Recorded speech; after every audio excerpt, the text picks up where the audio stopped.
This is a landscape that we cannot ignore any longer. There's two choices. You either need to build up a platform that can compete with those kind of numbers, which is like, okay, good luck, or you need to actually enter those spaces. We cannot nominate people who we can't trust in these kinds of settings. When you play scared like that, everyone can smell the fear. They can smell it all over you.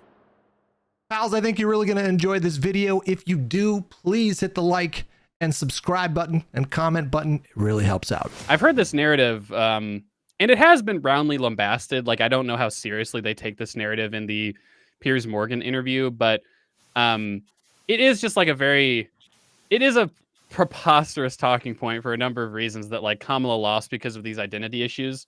Kamala ran in such a way as to like very specifically avoid talking about like any of those things. And like, she didn't even make a big deal about her becoming the first female president. That was like never a thing that she talked about. She didn't make a big deal about being the second black president or the first Asian heritage president. And like, yeah, there was nothing like that on the campaign trail. What you did hear about trans issues was Republicans attacking trans people and saying like, the Democrats are doing this, but I didn't really hear the Democrats actually staunchly defending those things or making that a big. It was the Republicans that tried to sort of astroturf that into a big issue. But I don't think that's the reason why Democrats lost. That seems like a really somebody in chat. point. I think it might be Hutch's chat. That's who I always blame for dissident views. That's fair. YRG says she literally posted on X pandering to African Americans. What? She literally, I assume referring to Vice President Harris, posted on X pandering to African Americans. And was that the small business loan or the small business startup loan or something like that? That she then walked back and said, actually, it's for everybody, but we were just emphasizing to black voters that this was available to them or will be available to them if I win.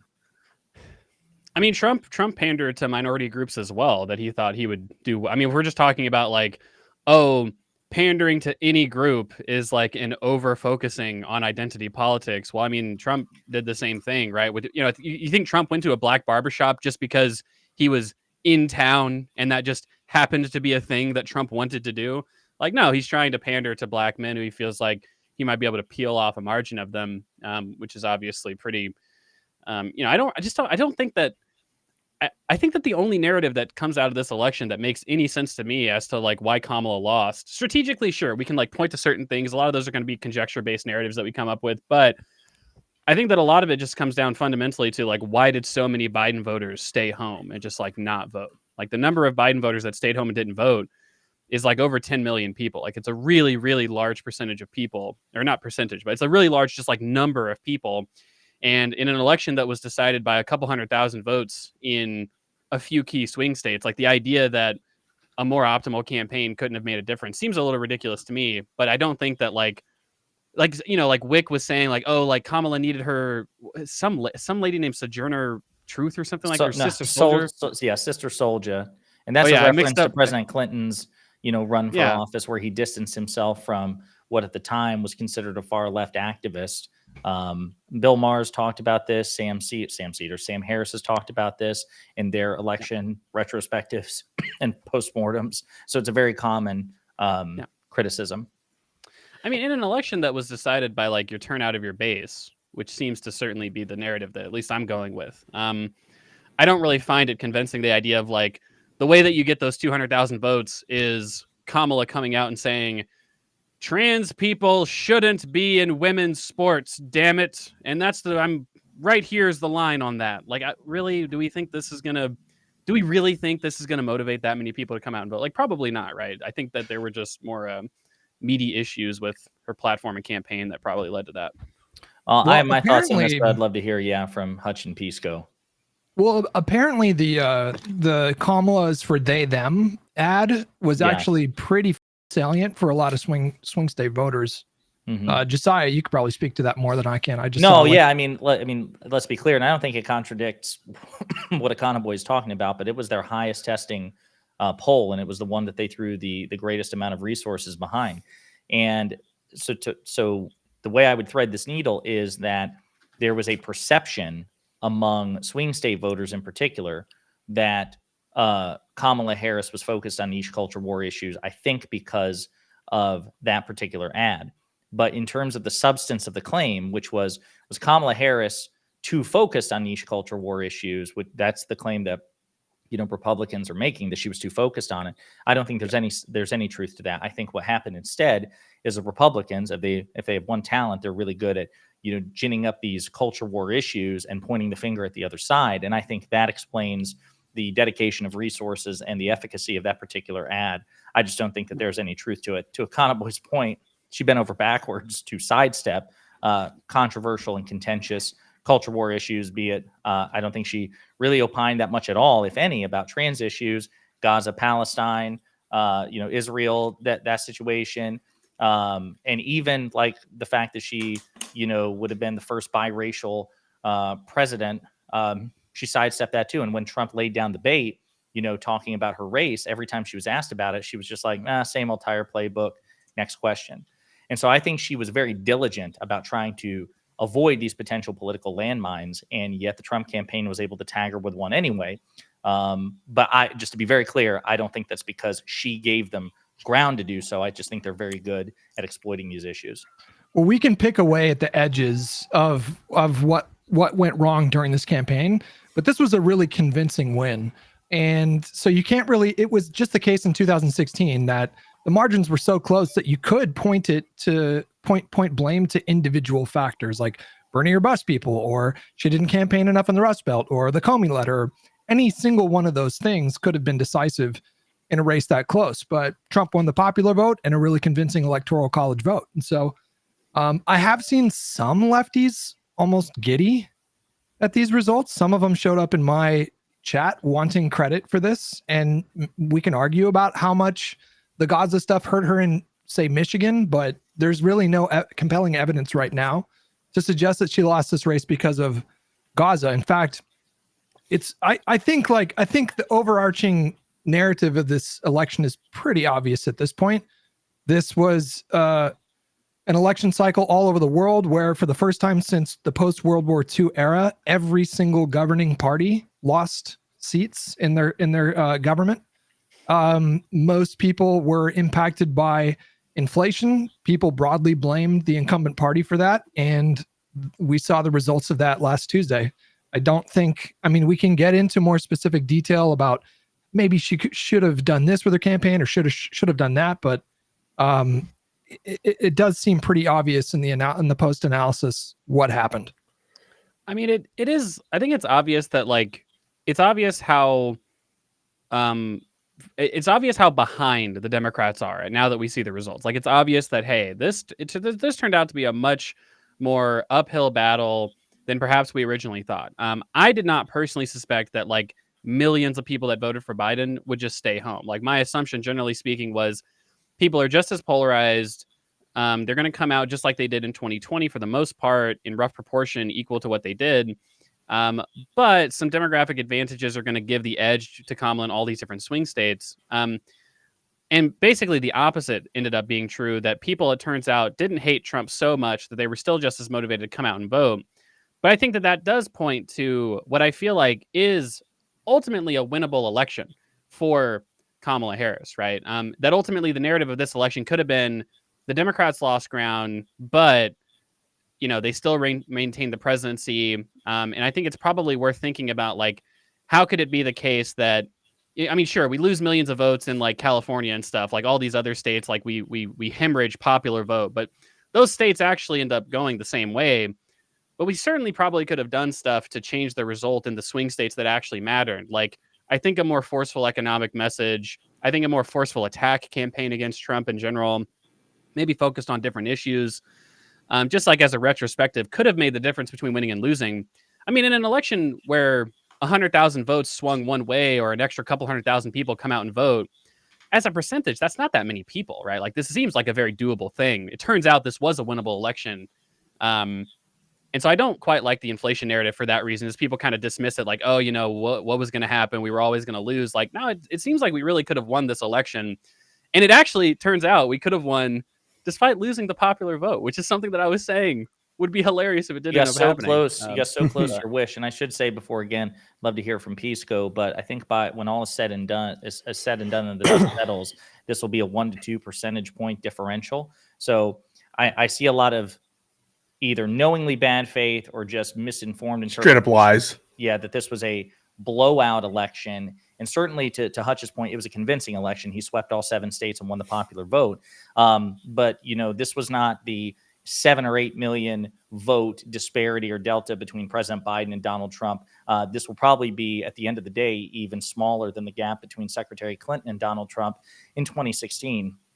So then, of course, you know, the question is whether or not there's a mandate here for the Trump administration. We'll get into all that. But to your point about how small this was and how this was a winnable election, I will also say that there's been analyses done by the Financial Times of all the incumbent political parties in, I think it was 10 Western nations. And of all of them, they suffered either outright defeat or reduction in supermajority. They took an L in their elections. And Kamala Harris actually did, like, she lost by one of the lowest amounts. Like, she outperformed most other incumbents in other developed nations, according to the Financial Times. So it's cold comfort, but it's relevant. Yeah. What about you, Pisco? Yeah, so I have a lot of thoughts. As a human being, I just have to express my deep sadness. It sucks. This is a horrible thing to have happened, in my opinion. And I think that I don't want to underplay the extent to which, personally, I think that this is just a horrible thing to happen for the country, for all of us. That said, there are a couple of things I want to light up and bring up and agree with and also disagree with. The first thing I want to say is this is why I'm doomer as and I was kind of the doomer guy of our group, is because I was kind of mentally preparing myself for this, because no matter what we all wanted to believe, this was always a close election. I think people who are looking at the polls and saying, oh, the polls are just all bullshit, that's the wrong conclusion to draw from this. Maybe you could say that about Ann Zelzer's poll. Rip the whatever the 17-point swing was. That's tough for her personally. But on aggregate, like, the polls were probably closer than they were in 2016 and closer than they were in 2020, certainly. So I don't think that the polling industry is any conclusion to take away from this. They're like off on everything. And in general, I agree with your guys' conclusion that it was an uphill battle given the kind of global conditions. But I also am not convinced that this was surefire loss. And I put a lot of blame, I'm going to say it, and he's on my list, on Joseph Robinette Biden for not dropping. I'd never agreed with his decision initially to run again, even though I fault myself for not voicing it strongly, like people like Cenk Uygur. And I think in retrospect, Cenk and people like him and Dean Phillips look a lot better. I think there's a huge problem when we're not able to live up to what we're supposed to, is speak truth to power and not kind of just be swayed by the whims of a leader, to have just let Joe Biden do that and us kind of, not say much about that decision. It was a mistake to do that. And even now, it kind of seems like he's happy. I have to say, I read body language, and he seemed like giddy about what's happening with Donald Trump. He even seemed that way when he was interviewed before he dropped out, when he was like, I'll give him my best try. And I certainly believe everything I said about Donald Trump. And I certainly believe that you guys are all going to see why we said everything we said about Trump.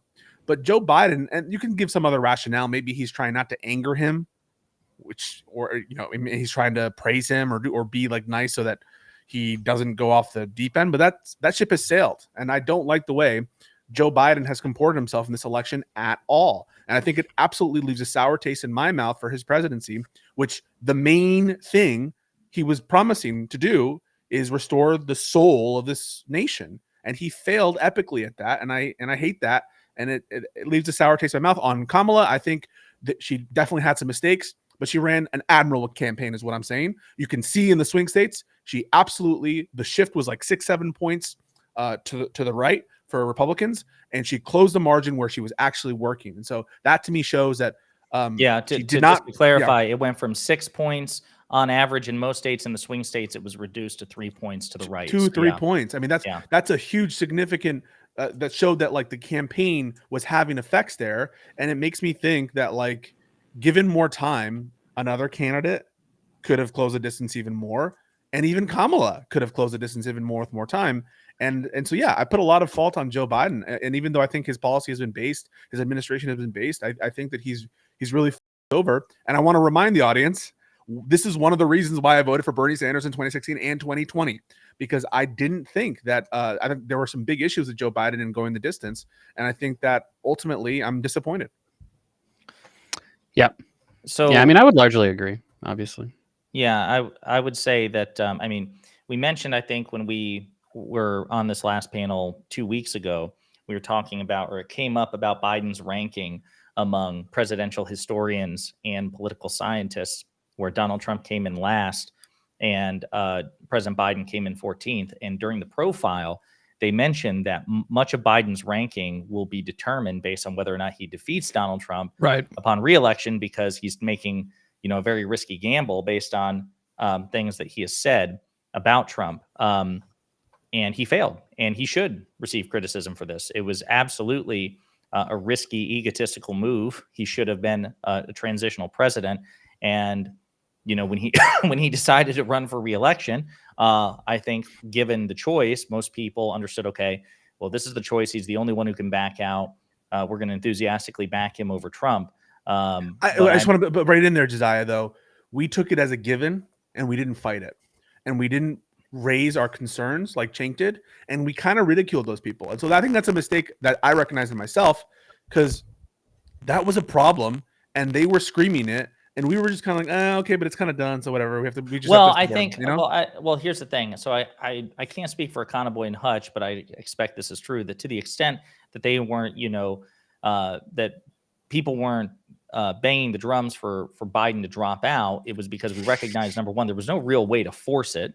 Number one, and number two, the fact of the matter is that there was, historically speaking, an incumbency advantage, and that was the risk that a lot of us were weighing in. Now we know in hindsight, and given the data, his polling was even then when he made the decision, his polling was dog.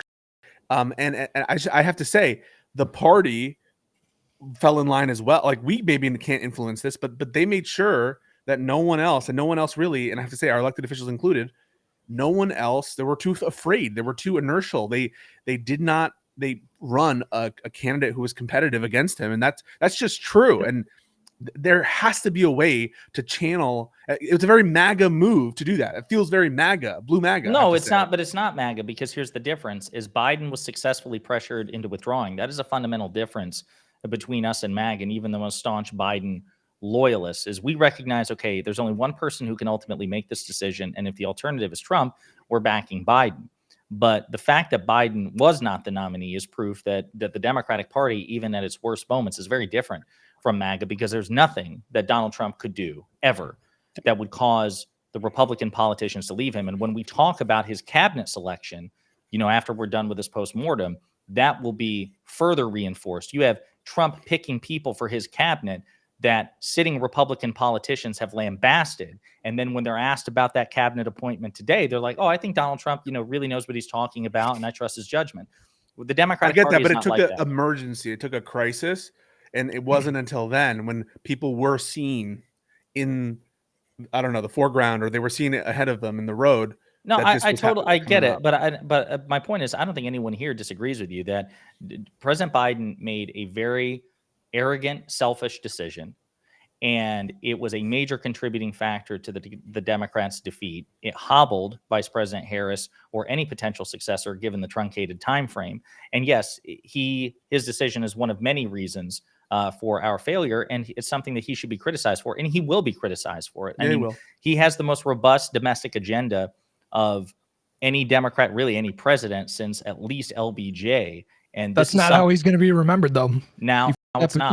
He kept that legacy pretty well. Yeah, right, and he deserves it. That's okay. Yeah, I mean, I think that Biden obviously made a lot of mistakes. I think that as well, like, and this is one of those things that in party politics, I don't know if there's, you know, this might be more of a criticism just for like democracy in general, but like one thing that Nancy Pelosi gave lip service to was the idea that, like, oh, one of the things that Biden did that really annoyed the rest of us was he went ahead and immediately endorsed Kamala, which sort of like made it to where we couldn't have a competitive open primary for anyone else. And it's like, Nancy, she's full of shit like, there. Yeah, like that's like, and you hear the people like Cenk Uygur say this as well, where it's like we should have had an open primary that would have solved all our problems. And it's like, number one, Gavin Newsom does not win this election. He probably does worse, if you ask me. I don't think he does better than Kamala Harris. Number two, that's who would have gotten it if it wasn't Kamala. She was gonna win regardless. Right? Yeah, if it wasn't Kamala, it was gonna be Gavin Newsom. These are like, neither of them are ideal candidates, but you're picking your poison here. Number three, yeah, when it comes to Biden, like, he did make a mistake. I think that the issue I have maybe with what you said, Pisco, is that I guess I don't necessarily know what like commentators and, you know, regular people are supposed to do, because at the end of the day, if Democratic leadership, if senators and members of the House and governors are not willing to run in the primary against Biden, well, who are we supposed to? Are we supposed to vote for Cenk or something? Yeah, there's a bit of a chicken and egg thing. I know. I take your point. It's a good point. There's a chicken and egg situation going on where we had Dean Phillips, okay? And that's really what Pisco's getting at, okay? No, why is it that we can't run someone? Well, is it because the people were ready for it though, Econoboi? So maybe that gets to your credit, or to your point, that maybe it's the elected officials' responsibilities to do that. Because one of the points of why Biden shouldn't have ran is everyone was saying they didn't support him doing the second term. That's what people were saying.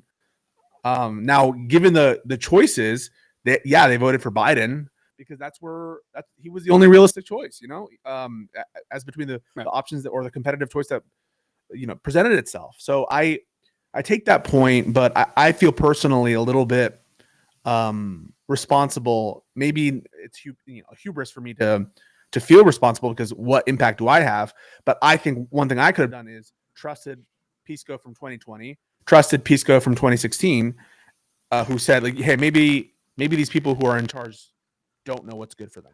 What I want to talk about is like I don't know, guys. I don't know about you guys, but I'm pretty zen about the whole thing. Like, I'm not happy. I'm definitely not happy. I'm surprised. I've tried to analyze this, Hutch. I'm surprisingly not that upset about it as well. I'm shocked at myself. Well, so I like on election day, it was upsetting for sure. But then around like 9 p.m., and I think this is just a product of learning certain lessons from 2016. Because I remember back in 2016, Jill Stein funded a recount, and I was like, oh, maybe this can change things. And like, oh, maybe we can get faithless electors. And I was in this desperation mode. And this time around, I just accept it. I don't like it, but I accept that this is what the American people want. And I also want to just say, like, I feel like I follow a lot of people. I've had to unfollow a lot of people because there are certainly a lot of folks who are just fully processing their anger, their grief, their frustrations, their rage with just stream of consciousness tweets on Twitter. And I just don't think, like, number one, it's not helping you. Number two, it's not helping your followers. And number three, the MAGA people are just going to make fun of you for doing that. And so I feel like I want people to just get into a place of just like accepting that this is where we're at. And I think the path forward in terms of how we respond to this moment, that will become more clear when we get into the Trump presidency. Like, I fully expect that his second term is going to play out sort of like his first term, which is it's gonna be way worse, bro. So let's talk about that. Let's talk about that for a minute, because it's interesting. So just to be clear, Econoboi said that he's kind of in the same boat in the sense that he's not had some sort of emotional meltdown. Hutch hasn't. Pisco, how have you been before? So I'm angry. So I'm in the anger phase of it. But part of the reason why I'm not, there's no shock, because I was all this time when I've been signaling my despair and like lack of optimism, it's because I have been preparing for this moment. So not to get too morbid, but some of you who may have had like a alien family member or something, there's a period of time before like a big event maybe where you're like dreading, oh, please, will this result come good? Or please, this will happen, whatever. And all the time dreading. And that's what I was doing for a long time. And then the moment where, okay, they're ready to pass on or something. And again, I know it's a morbid comparison, all that stuff, but I do feel that now at least that dread of of just, no, this can't be, goes away because this is it. But I'm angry. I'm angry at the Dems. I'm angry at some of my fellow Americans. I'm angry at a lot of commentators. I just to be clear, I wasn't subtweeting you just now. No, I didn't feel that you were. Okay, but I'm talking about people on my feed that have it's just been full scorched earth. There's been some unhinged about like, I can't wait for these people to get deported for like these family members of Trump voters, and you know, that's unhinged. That's unhinged. Gonna fucking be turned to dust, and that's like, emotional. Really unhinged. That's very emotional, and I don't want to say that everything emotional is invalid. I agree with you, Hutch. I don't think it's productive because I don't think it's true. And there are certain people who will say, you know, America needs to go to so the people learn the lesson. I don't know that's the best strategy. I don't think that that's good. I don't think that's like good to wish for people to be deported who have nothing to do with what's going on. So yeah, I agree with that. I think it's emotional. I think people are sad and upset. So I don't know if I would. I was gonna say though, I don't know if I would say I'm angry at all. I would say like I'm a little bit more like I would say that I'm like more just generally resigned to the election outcome, where it's like, look guys, this is what you motherfuckers voted for. Okay. And at the end of the day, like, it's sad, all the things that are going to happen, it's going to be sad. But like, I believe in democracy. This is what we voted for, right? Like, you guys, for whatever stupid, there's no good reason to vote for Trump. It's either maniacal or stupid reasons to vote for Trump. That combination of reasons, that's why this guy's president. That's why has been nominated AG. That's why a Fox News host is about to be the head of the military. Like, okay, this is what we wanted, I guess. Like, every single consequence is just everyone who sat out. And I do have very little respect, obviously, for people who, you know, because there is this like, there's some people I've heard, I can't remember the guy's name, but there's a guy who he describes, there's like a portion of people in this country that are like hobbits, where like hobbits in the Lord of the Rings, they're very apathetic, like they don't want to get involved. It's like they don't really care about what's going on with Mordor and all that shit. He's like, there's a large group of Americans that are just like this. Like they just like don't really care about politics, right? And I think that that's weird, but that is a little bit respectable. It's like, hey, this just, I guess, isn't for them. They feel like they're not informed. They don't really see it impact them. So they choose not to care, right?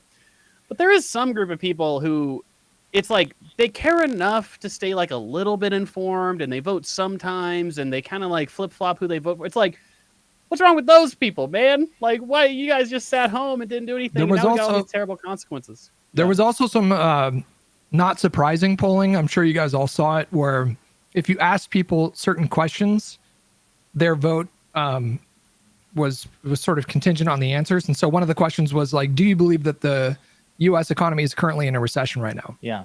And Kamala won an overwhelming majority of people that said no, and Trump won a decent majority of people who said yes. Same thing with crime. Do you believe that crime has gone up or down in the last year? The people who knew that crime did in fact go down, which is the reality, voted overwhelmingly for Kamala. People who thought that crime went up voted for Trump. And so to your point about hobbits, dude, that's like 50-60% of the country, I'm convinced. I mean, most people, and I'm not even saying that to denigrate these people, because I feel like, you know, most people are concerned with their families. They're concerned with their careers. They're concerned with making enough money to support their families and put a roof over their heads and pay for food. And they're just, you know, normal people don't have the benefit of discussing politics for a living. So I don't expect like the average American to be fully informed on every single topic. Well, we also saw post-election Google trends talking about what are tariffs and how can you change your vote. We saw spikes in these Google searches of at least some portion of the electorate clearly not recognizing the risk of a Trump presidency. Oh, what is a tariff? I probably should have known that before I voted. Oh, I voted a certain way. Can I change it? So you take that with the exit polling that you're talking about, and it suggests that much of the electorate is deeply, profoundly misinformed, and they're not making their votes, they're not casting their votes in a particularly rational way. The rational actor theory of voting is, I mean, it's always been bullshit, but it's more bullshit now than it's ever been, the data show. Well, I think it's rational. It's rational if you don't understand what a tariff is. So like, it's rational to vote for Trump if you think the tariffs are going to help the economy. And to that point, I think it's like 60 to 65% of the country view tariffs favorably. Like they have a good opinion of tariffs, which is likely the reason why Trump ran on it. we'll see if he actually follows through. But yeah. Well, and the other thing I that should be said, I'm sorry, go ahead. Yeah, I was gonna say, like, the thing I disagree with Hutch on is, like, look, either we care about democracy or we don't, and like either we think it's a good thing to care about or we don't, right? And I happen to think that, and I'm sure that we would agree, that democracy is a really good form of government. There's better and worse ways to structure democracy. Obviously, America is like perhaps the worst democracy in the developed world in terms of how it's structured, but it is democratic in structure. And insofar as that's the case, like, I don't know, man. Like when I hear people say, "Oh, like I'm just so busy, I just didn't have time," it's like, I'm not asking you to get a PhD in like every conceivable subject before you make your decision on going to vote. I'm asking you to spend 30 minutes of your time looking over maybe the basic pieces of people's platform and then spend 30 to 60 minutes to go out and vote. In a lot of states, you just have to fill out a piece of paper and mail it. Like this isn't like, I don't know. I do find that there's like a group of people who they're like ultimately empathetic to a very apathetic worldview. And it's like, we live in a democracy. This isn't like authoritarian China where, like, if I lived in China as a Chinese citizen, I guess I wouldn't be particularly politically involved because who gives a shit? The government just does whatever they want, right? Like, I don't run this place. Like, this is an authoritarian country that we live in. But that's not where we live. Like, we live in a democracy, right? And, you know, obviously propaganda and like social media spheres and algorithms and stuff, and people are having this like broader conversation about how we structure the media. It is a really important conversation. But at the end of the day, like whether you're a victim of like algorithmically sorted propaganda on like Facebook or YouTube or whatever, like you're still an adult, right? And it's like, I just expect you to like not be Googling what's a tariff the day after you voted for Trump. Like that's an insanely stupid thing to do. No, I mean, right? Look, I think that's a fair critique. I'm just saying I'm not willing to like unequivocally condemn people. And I think it just exposes a reality that Democrats just need to contend with in ways that they've just been so tragically behind. Like I think like we can talk about, you know, we can talk about Gaza, we can talk about the economy, we can talk about all these other trends that impacted the election, but there needs to be a serious discussion within like the Democratic Party leadership right now about how Democrats engage in alternative media. Because ultimately, I think that's the big story of this election. I think people like, you know, I feel like we should probably talk about Kamala's decision not to go on Rogan in retrospect.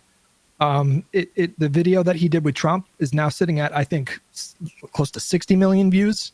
This is a landscape that we just cannot ignore any longer. And it's just the reality that there's a substantial portion of the country that are informing their political beliefs based on what shows up on their social media feed. And right now, the Theo Vaughns and the Joe Rogans and the manosphere, like that stuff, like you know, there's two choices. You either need to build up a platform that can compete with those kind of numbers, which is like, okay, good luck. Like that's no small undertaking. Or you need to actually enter those spaces and do a few things at the same time. You need to like inform the viewers, like actually challenge their like ingrained beliefs, but you also have to do it in a way that's not too standoffish. Do you know what I mean? Like you have to deliver that message in a way which is why like I thought Mark Cuban was really good at that this cycle. He went into these spaces and forcefully made a case for Kamala, but he was also like laughing and joking with them the whole time. He never came across as belligerent or anything like that. So I think that Harris's decision not to go on Joe Rogan, that was one of the few times that I publicly criticized her campaign. I said mistake. You did, yep. I do agree that it was a mistake. Do I think it was the kill shot? No, but I think this was a campaign that died by a death of 1,000 cuts, and that one could have been prevented. I think if she wasn't comfortable or it wasn't in her schedule to go on Joe Rogan, she should have insisted that Tim Walz go. And I guarantee you Joe Rogan would have accepted Walz. And one of the reasons I know that to be true is because he had Vance on afterwards. So it's not like he was only accepting presidential candidates. And I think Governor Walz would have done an excellent job. Pete Buttigieg. Kamala's team was asking for the privilege to edit the Rogan episode. They wanted to give him 1 hour. They wanted him to come to DC, which that one, it's still, I think at this point you should have just gone to Austin to do it. But you can make arguments for that. Yeah. But for the privilege to edit, Right. Just shows you how out of touch these people were. I'm gonna go even harder. Rogan, if you can edit. Sorry, go ahead. I'm gonna go even harder. I'm gonna say we, and all respect to Kamala Harris. Again, I like her, I respect her. I thought she did an admirable job. We cannot nominate people who we can't trust in these kinds of settings. Why aren't we nominating winners who can talk better, who can talk to real Americans, or who can talk in settings where they're going to be maybe even challenged a little bit? Why is that so difficult? I feel like there are so many Democrats in our national, I don't know, whether that's in Congress or even in like the state. Yeah, in our depth chart. That's a great term for it.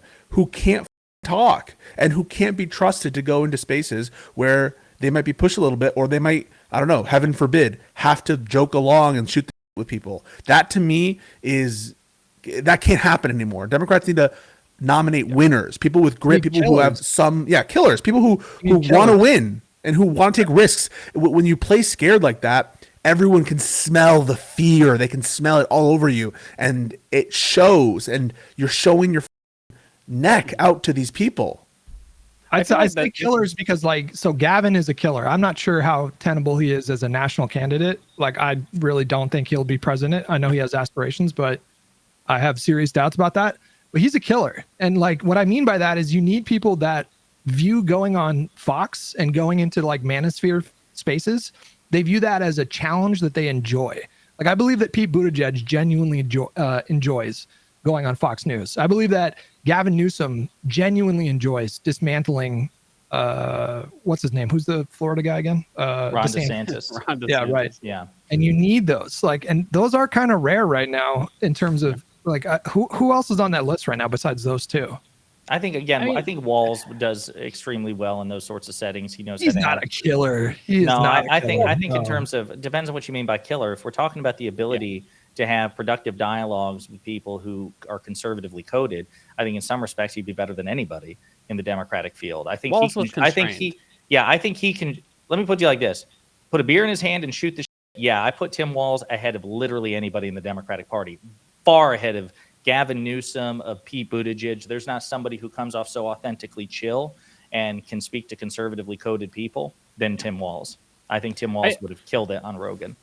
I think to Hutch's point, I think that the better point that people can make with regards to alternative media is not, obviously there's like some portion of people that think that not going on Rogan was like a serious mistake. And I don't think it was, but I think that what is a serious mistake is over the last, let's say, 10 years that these alternative media platforms have developed, the complete lack of engagement over that long period of time from Democratic politicians, right? That like, you just don't see major Democratic politicians going on a lot of podcasts or doing like live streams or, doing this kind of thing. And we see Trump do a lot of that, a lot more of that in 2024, but we got to keep in mind, like, Trump was a guy who in 2015 would call into like local Wisconsin radio shows, like on his plane rides between rallies. Like, that's how many interviews this guy was doing. He called into Alex Jones. Right. Like, it's a clear core part of his strategy to just like take like every single second of every day needs to be talking to someone who has a show, even if it's a relatively small show. And I think that there is probably an air of elitism within Democratic leadership where it's like, it seems like they have like this kind of view where it's like, well, the way that Americans engage with their politicians is not so grounded, right? Like, it's very prepared, right? It's people selected, with questions that are approved by networks that we go on the establishment networks at a certain period of time. And it's like, no, like to Kamala's thing with like having to schedule around Joe Rogan. It's like, mother, just go to Austin. Yeah. It's not that hard. Like, seriously, like this can't, and the idea of like editing the interview, I don't think that these are locally significant mistakes, but it's emblematic of, I think, a broader culture within the Democratic Party where it's like, say what you want about Trump. Trump does seem generally more willing to just like have a conversation with random people than Democratic politicians, where like Democratic politicians seem like they're much less likely to have like uncurated conversations. One of the reasons why when I tweeted out recently about Pete Buttigieg going on the Jubilee, that was so unique for a Democratic politician. Like, of all the history of Democratic politics that I've followed for the last like 10, 15 years pretty closely, I just really can't think of many examples post-Obama of Democratic politicians just like talking to normal people in uncontrolled environments. I can't really think of many examples of politicians even doing that on the Democratic side. But Trump seems a lot more willing to have those kind of conversations. And to the point of like the nervousness that Kamala may have felt about interviews, it's like, well, if you do 1 billion interviews, each subsequent one is less important, but you also get better at them over time, right? Like this just seems like a generally good piece of like media training to go through. And so hopefully over the next 4 years, Democrats can just like go on these shows. I mean, I like all of these alternative media shows would take you if you're a major Democratic politician. Like, I don't think Pete Buttigieg has a problem getting on like any of these podcasts if he wants to. It's just a matter of schedule. Couple of things. And they need to start doing it now. Like Shapiro needs to go on Rogan like tomorrow. You know what I mean? Like they need to start now, right now. No, 100%. You don't just wait simply for the election cycle. You need to start building up that authentic relationship. Like Bernie with the did. podcaster. Should have been Bernie. Yeah, Bernie went on Rogan. That would have been send him out there as a surrogate again. Yeah, Governor Shapiro, Governor Walz, Governor Whitmer. And there were libs back then that were clutching their pearls about that, and it was stupid. Yeah. It doesn't matter.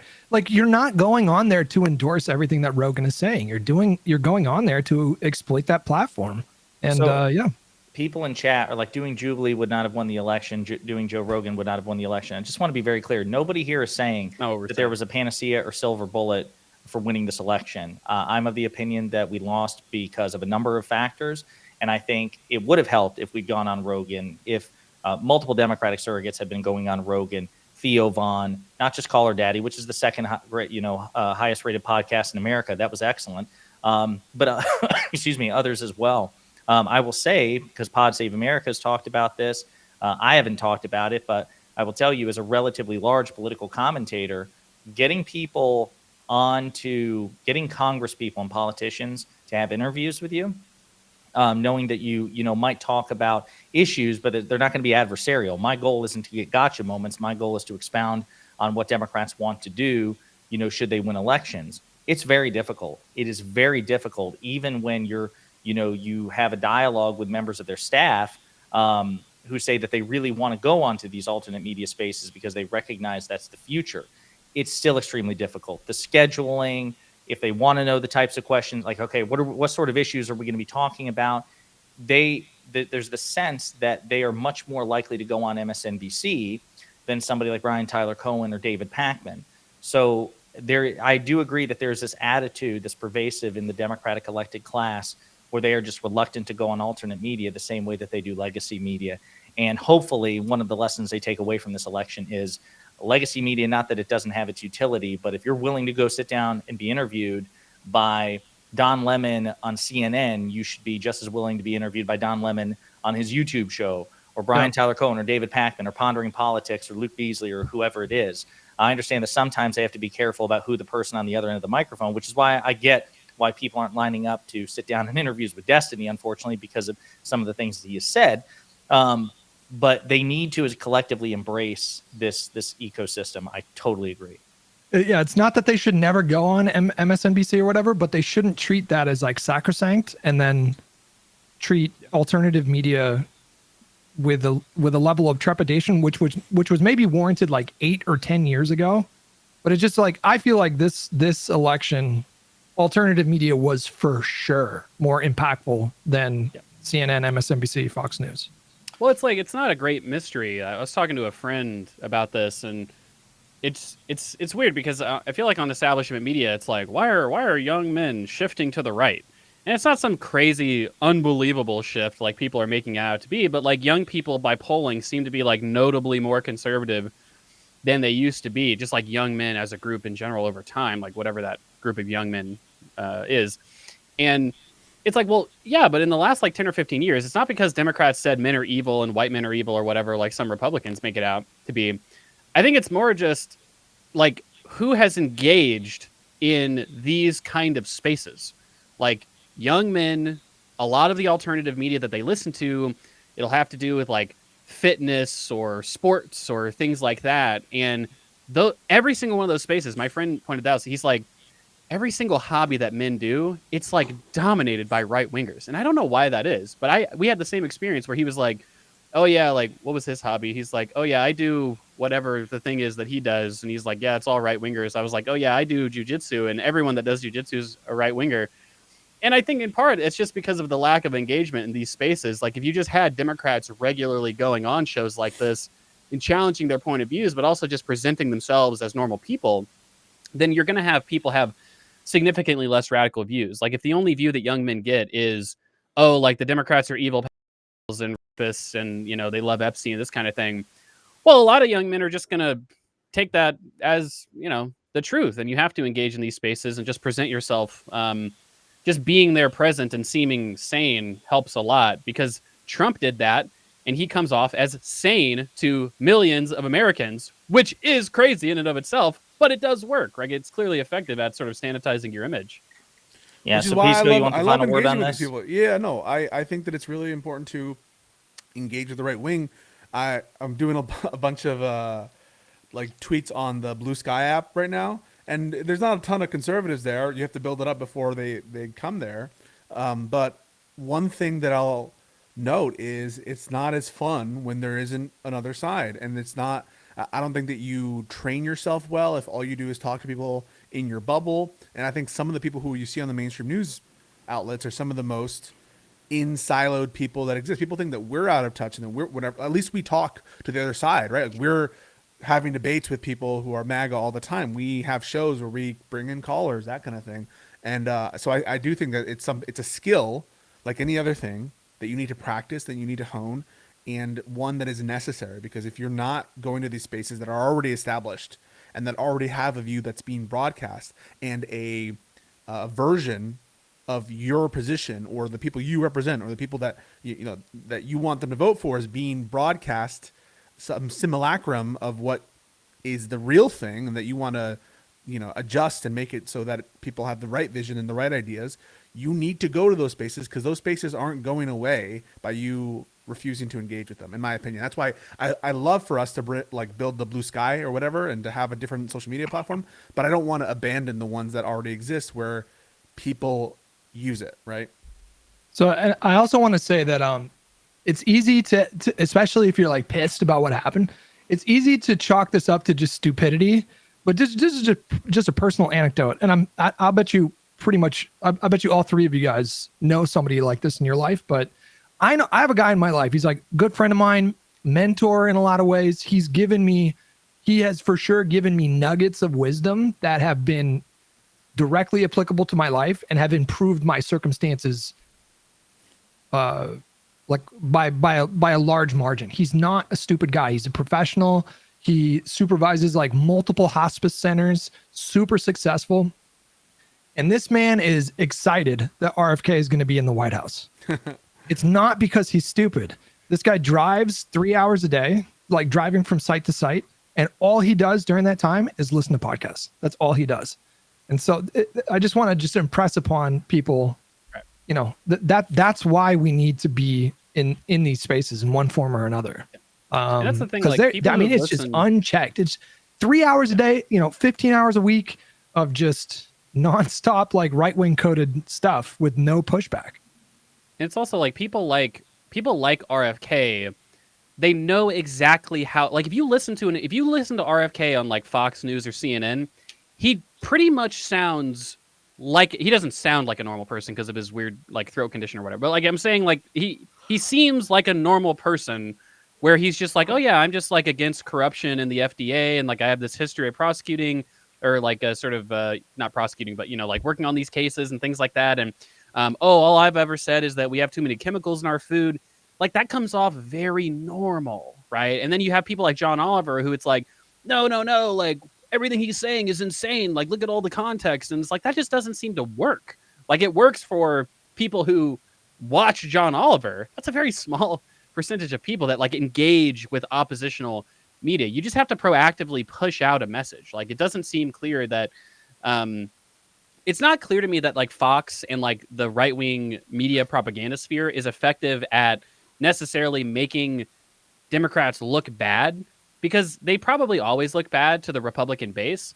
But what they are good at doing, in my view, is like seriously sanitizing the complete abject insanity of the people that they're putting up. I'm sure we're about to get into the the cabinet appointments, but like some of these cabinet appointments are so preposterously insane that the only way that you could do a cabinet appointment like this is if you simply have an image that's instilled in people's heads of everyone says Trump is crazy, but I've listened to a billion interviews of him and he seems like fine, you know, and like that's the general view that a lot of people have about Trump.